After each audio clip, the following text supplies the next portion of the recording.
Propósito, dice una máxima de la guerra que para vencer al enemigo hay que conocerlo. Pues resulta que hablando del COVID-19, este enemigo silencioso que ataca a sus víctimas, algunos de una forma mucho más agresiva, pues ha llevado a un grupo de científicos colombianos bajo el liderazgo del Instituto Nacional de Salud a seguirle la pista al genoma del coronavirus. Los primeros resultados del trabajo indican que en el país se han identificado 12 linajes del COVID-19. En la investigación participan mentes brillantes de nuestro país que están en Colombia, pero también en el exterior. Precisamente uno de esos científicos es el doctor Julián Villabona Arenas, a quien nos complace mucho saludar a esta hora de la mañana. Tiene un doctorado en microbiología y es especialista en filogenética. Doctor, qué gustazo saludarlo a esta hora de la mañana. Muchas gracias, Juan Diego, por esa introducción. Muy contento de estar aquí hablando para los colombianos. Estoy tratando de poner esto en términos prácticos y sencillos para los televidentes. Lo que ustedes están liderando es descubrir el linaje del COVID-19. ¿Cuál es su ascendencia, su descendencia, cómo muta, cambia y ataca a más víctimas, se robustece? ¿Es eso más o menos lo que ustedes están tratando de descubrir?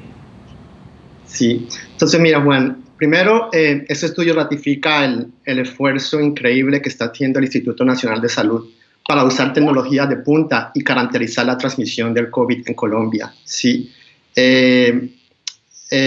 La importancia de estudiar los genomas es debido a la transmisión. ¿Sí? Cuando el virus comienza a transmitirse, ¿sí? El virus muta a lo largo del tiempo.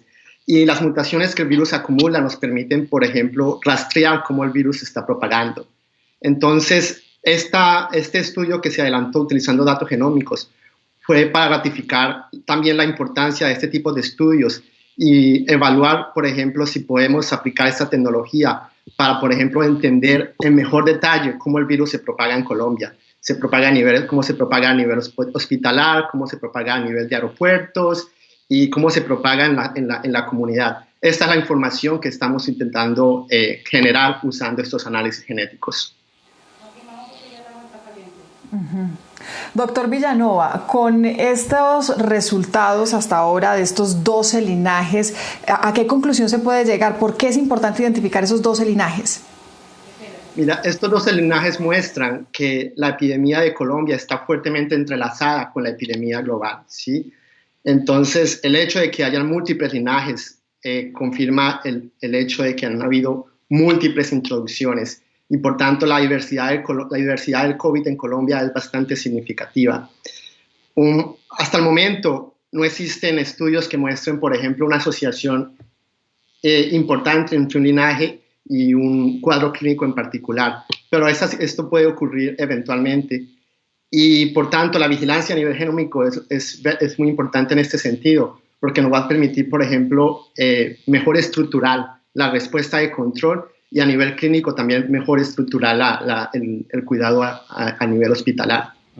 Doctor Villabona, rastrearlo, descubrir cuál es su linaje, ¿le ha permitido a ustedes o les permitirá saber, por ejemplo, cuál ha sido su recorrido, cómo llegó a Colombia, cómo se ha esparcido por otras partes? ¿Sí? Sí, exactamente. Entonces, hasta el momento existe mucha incertidumbre cómo el virus se propagó. Sabemos que se originó en China y desde ahí se distribuyó a diferentes países del mundo.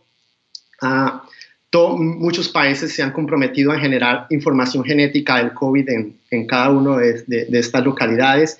La información por el momento es bastante heterogénea y por tanto lo que nosotros queríamos hacer es, además de complementar la información epidemiológica disponible que ha sido compilada por el Instituto Nacional de Salud, queríamos también agregar la información que los genomas nos dan respecto al origen geográfico del virus en el país y también utilizar modelaje matemático para ver qué información también se encuentra, qué información sobre el origen geográfico se encuentra, si modelamos, por ejemplo, los vuelos y la incidencia en los otros países. Todos estos estudios... Sí. Doc, ¿permite esto entonces saber o determinar que el nuevo coronavirus no es el mismo de Colombia que el que está atacando a otras personas en otra parte del planeta? No, al contrario, lo que el estudio está mostrando es básicamente que el virus que está causando epidemias, diferentes linajes del virus están causando diferentes epidemias en el mundo, también están en Colombia, ¿sí? Entonces, cuando tú haces una filogenia y utilizas todos los genomas disponibles, tú no vas a ver que existen grupos notorios que son exclusivos de un país. Todos los grupos genéticos agrupan secuencias de diferentes países. Y esto muestra que la pandemia está extremadamente entrelazada, ¿sí? Que han ocurrido centenas de introducciones entre todos los países y los países también han enviado virus a otras localidades. Y este es básicamente un gran desafío para el control, ¿sí? Ese es básicamente el gran desafío. Cuando hablamos de linajes, hablamos de una especie de mutaciones del virus. ¿Esas mutaciones deben preocuparnos, doctor?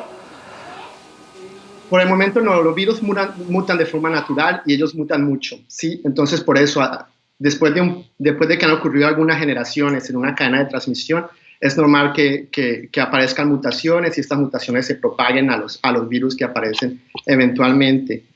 Esto es un proceso natural, ¿sí? Los virus mutan mucho y por el momento no hay razón para alarmarse con la aparición de estas mutaciones. Precisamente los esfuerzos que se hacen ahora es para identificar si alguna de estas mutaciones van a afectar el comportamiento del virus eventualmente. Puede ser que alguna mutación eventualmente cause un cuadro clínico más severo o alguna mutación permita que el virus se propague más rápido. Pero para llegar a esas conclusiones se requieren estudios que tengan muchos genomas y que también se tenga toda la información disponible de esos pacientes o de la localidad donde se está estudiando. Es ahí donde, por ejemplo, el estudio que está haciendo en Colombia se enmarca, porque está contribuyendo con genomas y con información epidemiológica para entender precisamente cómo la diversidad del virus actualmente afecta directamente el desarrollo de la epidemia. Doctor Villabona, ¿y esas mutaciones no afectan el desarrollo de vacunas y de tratamientos? Sí, esa podría ser una gran limitación y precisamente por eso los estudios se están adelantando de esa forma. Porque puede ser que, por ejemplo, una vez que se desarrollen fármacos, una vez que se desarrollen vacunas, hayan linajes que, por ejemplo, sean menos o más susceptibles a ser controlados por esas estrategias. Entonces, es importante documentar esa información a priori para que una vez existan los sistemas de control, por ejemplo, como vacunas y medicamentos, nosotros podamos evaluar cuál va a ser el impacto de esas medidas de control en nuestro país. Entonces, sí, es extremadamente importante saber qué mutaciones están presentes en los virus que están circulando en Colombia. Es decir, descifrar cómo muta, cambia, ataca, se robustece este virus, permitirá que ustedes le digan a otros que a lo mejor estén trabajando en medicamentos y en vacunas, decirles, miren, esto es clave para que ataquemos al microorganismo. Exactamente. Uno de los trabajos que el Instituto Nacional de Salud está haciendo actualmente es obtener genomas precisamente de las personas, también a nivel hospitalario, de las personas que están en los hospitales y tratar de recuperar la información clínica y epidemiológica de estos pacientes para ver si existe una asociación entre las mutaciones que encontramos en esos pacientes y el resultado de la infección. Es un elemento clave, no solamente para COVID, más ha sido un elemento clave para el control de otras pandemias. Por ejemplo, el VIH, que es mi especialidad, es fundamental entender la genética del virus para administrar medicamentos. Y en estos estudios del genoma que está realizando el Instituto Nacional de Salud, sabemos que la Universidad de Antioquia también está adelantando estudios. Suponemos que en el mundo y hay otras regiones del planeta en donde también se hacen esos estudios.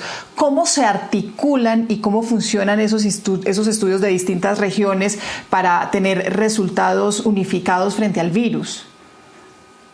Sí, en ese respecto, mira, esta pandemia no tiene un precedente en nuestra generación. Y una cosa que ha ocurrido es que todos los países se han comprometido en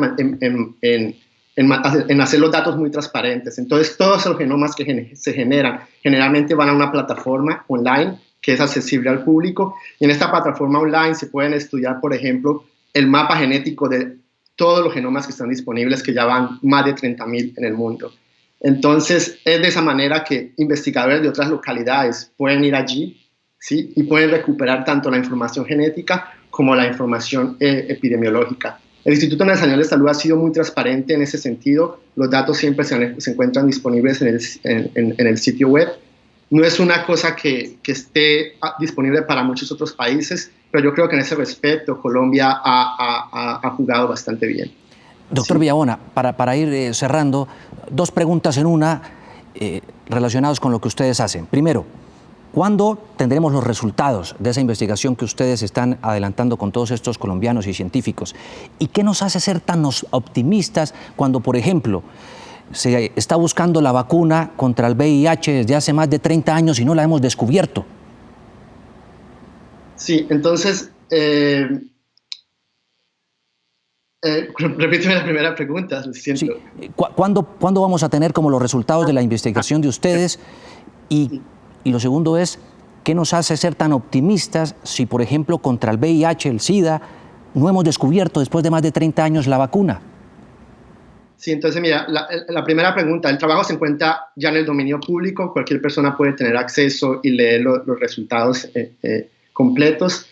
Es muy difícil saber cuándo la versión final va a estar disponible, pero porque debe pasar por una revisión académica. En este momento los pares académicos están evaluando la calidad de los resultados y están certificando que cualquier conclusión que derive de nuestro estudio es válida.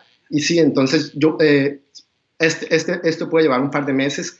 Muchos grupos, muchas instituciones, muchos países están también generando bastantes resultados en COVID y por tanto las publicaciones pueden estar demorando un poco, pero está en andamiento. Entonces yo creo que tan pronto esa revisión ocurra, nosotros estaremos disponibilizando la versión final. La segunda pregunta respecto a por qué estamos optimistas. Cuando comparamos con el VIH son dos virus completamente diferentes. La naturaleza de estos virus, es la tasa de evolución, por ejemplo, de VIH es muchísimo mayor que comparada a la tasa de evolución del COVID. Por tanto, nosotros somos optimistas de que debido a esa observación es posible generar una vacuna que permita controlar, por ejemplo, por lo menos el linaje que se ha propagado mayoritariamente en un momento determinado. Entonces yo creo que las propiedades biológicas del virus, así como nuestra experiencia con otros virus respiratorios como el virus de la influenza, muestran que una vacuna es posible. Además, existen vacunas disponibles para virus del mismo tipo en animales, porque como dije, este virus también se encuentra en otros mamíferos. Y ya han habido estudios a nivel, por ejemplo, de granjas donde se han desarrollado vacunas para controlar epidemias animales. Entonces yo creo que estos resultados nos generan este optimismo de que la misma situación va a ocurrir con este virus en humanos. Julián Villabona, 7:36 minutos de la mañana, a esta hora dándonos muchas luces y además muchas esperanzas y entusiasmo frente a la posibilidad de encontrar alguna posibilidad de derrotar a este virus que nos tiene hoy tan amenazados. Doctor Villabona, muchísimas gracias por este contacto con Noticias Caracol. Tengo entendido que usted está en Londres, ¿no? Sí, muchas gracias. Sí, aquí en la tarde en Londres. Tarde en Londres. 7:37 aquí en Colombia. Un abrazo y mucha suerte. Que sigan avanzando en su investigación. Muchas gracias.